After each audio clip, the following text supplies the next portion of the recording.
የቀረብን እኔ ሀቅ ነው የምናገረው። ጉቺ ለምን አንድ ነፍስ ነው ያለኝ። እንዲህ ነው አንቺም እንዲህ ነው ብዬ አወራን። ከዛ ሀቢባ አልኳት እኔ የሆነ ነገር ብሆን ገነት ነት ተጠያቂ ምናምን ብዬ እኔ አልኩኝ። ኦኬ እዛ ጋር ሁሉም ፒስ ሆኖ ነው የወረዱት። ኦኬ ጉቺ ሁሉም ፒስ ሆነው ወረዱ።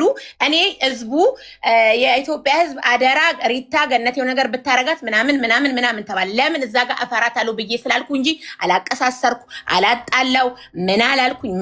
ሄጄ ይቅርታ ጠየቅኩኝ፣ በይቅርታ ጨረስኩኝ። ይቅርታ ለምን አለች ተብሎ ህዝቡ ተገለበጠ። አሁንም ቢሆን ጉቺ የማብራራት ግዴታ ነው የለብኝ። ማንም የተጣላሁት አካልም የለም፣ የምጠላውም አካልም የለም። እሷ በግል አልነካዋትም። እኔ ዜድ ታውቃለች፣ በግል የትም እኔና ዜድ በቁጥር ስንት ነው 3 ነው 4 ነው እንኳን በተገናኝተን የምናውቀው። ጉቺ ጸብ ከሌላችሁ ሪች የግል ጸብ አዳምጪ። የግል ጸብ ከሌላችሁ ያንቺና የዜድ እዳው ገብስ ነው፣ ቀላል ነው። ግን አንዴ ጉቹ አንዴ እዚህ ጋር የምናገረው ቆይ ሪከርድ ስለተላከልኝ ነው። አንዴ ጉቹ ሌባ ካሜራ አለ ምናምን ያልሽው ራሄል ማለት ነው። ቆይ ልንገርሽ፣ መስረቅ አንድ ችሎታ ነው፣ ከተያዘ ወንጀል ነው። ከሽርሙጥና ከጥንቆላ ሰርቅ ብበላ ይሻላል። አንቺን ማን አለሽ? ስም ጠርተሽ ኦኬ በቃ ላንቺ ነው። በቃ ለኔ ካልሆነ ኦኬ አየሻት ዜድ፣ የግል ችግር ካለብሽ የምትፈልጊኝ ከሆነ መገናኘት እንችላለን። የግል ችግር ካለብሽ የግል ችግር አለወሳለ እኔ የለብኝም ማለት እኮ የግል ችግር የለብኝም። ሪከርድ እየተደረገ እየተላከለ ለኔ ነው ትለኛለች። ያለ ምንም ዜድ አንቺ እኮ አንድ አይነት የለብኝም አለች አይደለም። ዜድ የለብኝም የግል የለብኝም፣ ግን እንገናኝ ካልሽ አለወሳለ አለው በፈለግሽው የፈዶ ሚካኤል ቀጥ እየመጣለሁ እኔ በቃ ማሪ ችግር ችግር የለብኝም። አንቺ ሪቻ አዳምጪ በእናትሽ። በቃ ዜድ ከአንቺ ጋር የግል ችግር የለብኝም አለችሽ። ችግሬ ይሄ ነው አለችሽ። የነበረውን ነገር አስረዳሽ። እሷም ደግሞ ከአንቺ ጋር ችግር የለባትም፣ የነበረባትን ነገር ነገረችሽ። አትፈቱም እንዴ? አንቺ እኮ ከገነት ጋር መታረቅ አዳምጪኝ፣ አቦ አዳምጪ ራሄል፣ ከገነት ጋር መታረቅ መብትሽ እኮ ነው። እሷም ዜድ እኮ ገነት ጥሩ ሰው ነች፣ የዋህነች እያለች ነው። ችግር የለባትም፣ አለቀ። ስለዚህ ሁለታችሁ አንድ ሀገር ተቀምጣችሁ ምንድን ነው የሚያባላችሁ? ምንድን ነው የሚያነጋግራችሁ? ዜድ ከአንቺ ይኸውልሽ፣ አዳምጪ ራሄል በእናትሽ። ዜድ ተደርቤ ሳይሆን እንደዚህ ያደረግሽው ነገሩ የተነሳው በአንቺ ስለሆነ አንቺ ሄደሽ ከኋላ ስትታረቂ ልጆቹ ስለተባሉ በዛ ደበረኝ አለችሽ። ገባሽ? ይሄ ነው የዜድ ትበራት። አንቺ ደግሞ ምክንያቴ አዳምጪ። አንቺ ደግሞ ምክንያትሽን ተናገርሽ።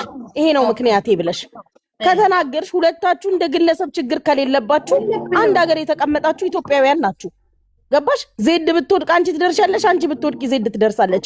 ከገነት ጋር አንቺም ዜድም ችግር የለባችሁም ባየሁት። አሁን እሷም ችግር የለባትም፣ አንቺም ከገነት ጋር ችግር የለብሽም። ስለዚህ መፍታት የሚያስተዳድባችሁ ነገር እኮ የለም።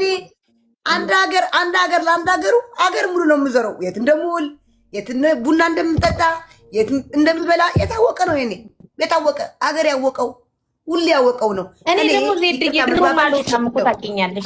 ራሄል አንቺ በቃ ቆይ፣ እኔ ይቅርታ የምባባል ከራሄልም ፊት ለፊት ነኝ፣ ከገነትም ፊት ለፊት ሂጄ ይቅር እንባባላለን። ፊት ለፊት ሂጄ ነው የምልሻለሁ። ችግር የለም ቅጣሪና እኔ በግሌ ቅጣሪ ነው ከርታንደልሽ ቅጣሪ። እሺ ቅጣሪ ነገ ወይ አሁን ወይ ነገ ልምጣ። አሁን ይመችሻል? ኧረ ነይ በእናትሽ፣ እኔ 5 ደቂቃ አንቺ ጋር ደርሳለሁ። ብደውር ሲያርተው ግን የምትደርሱትና የምትገናኙት ተገናኝታችሁ አውርታችሁ በሰላም ነገራችሁን ፍቱ። ጌታን ይደብራል። ዜድም ታይ በቃ የምትሳደቢውን ነገር አቁሚ። ችግር ከሌለብሽ ፐርሰናል ያለው ነገር ከተፈታ አትሰዳደቡ። በቃ አትሰዳደቡ፣ ይደብራል። ጌታን ታክሲ ልደውል አንዴ። አዩ ላይቭ ላይ ተከታተል። ጉቹ ሚካኤል ነው የምልሻለሁ። ላይቭ ላይ ተከታተል። ወይዳ ዛሬ እነዚህ ሰዎች ተገናኝታችሁ ሪችዬ ቡናችሁን ጠጥታችሁ አውርታችሁ ተለያዩ። በቃ ትልልቅ ሰዎች እኮ ናችሁ። ከዚህ በኋላ ምንድን ነው? ምንም አያስፈልግም እኮ። ሜምበሩን ውስጥ 3800 ሰው ሎሬ ገብታችሁ ሜምበር እንኳን አትሆኑም። እዛው 1000 ላይ ስታቃርጓል። ሜምበር ሁኑ። ይደብራል። ብትፈቱ ጥሩ ነው። ያላ ሜምበር ሁኑ ሁላችሁም ፍቅሮች የገባችሁት። ሪች ደግሞ ከገነት ጋር መታረቅ መብቷ ነው። ማናችሁም አልበደለችኝም፣ ጥፋት አጥፍቻለሁ፣ የኔ ስህተት ነው ካለ ሰው ይቅርታ መጠየቅ መብቱ ነው። ለምን ከገነት ጋር ታረቅሽ ማለት ግን ልክ አይደለም። እኔን ከተስማማኝ ሰው ከአባቱ ገዳይም ይቅር ይባባላል እኮ። ሰው ይቅርታ የማድረግ ልብ ካለውና ከቻለ ውስጡ ከዳነ ከማንም መታረቅ ይችላል። ለምን ከንተና ታረቃችሁ፣ ለምን ከንተና ታረቃችሁ አይባልም። ስለዚህ ብትታረቁና ሰላማችሁን ብትመልሱ ጥሩ ነው። እዚህ ቤት ያላችሁ ግለሰቦች ደግሞ ሜምበራችሁን ጠቅ ጠቅ እያደረጋችሁ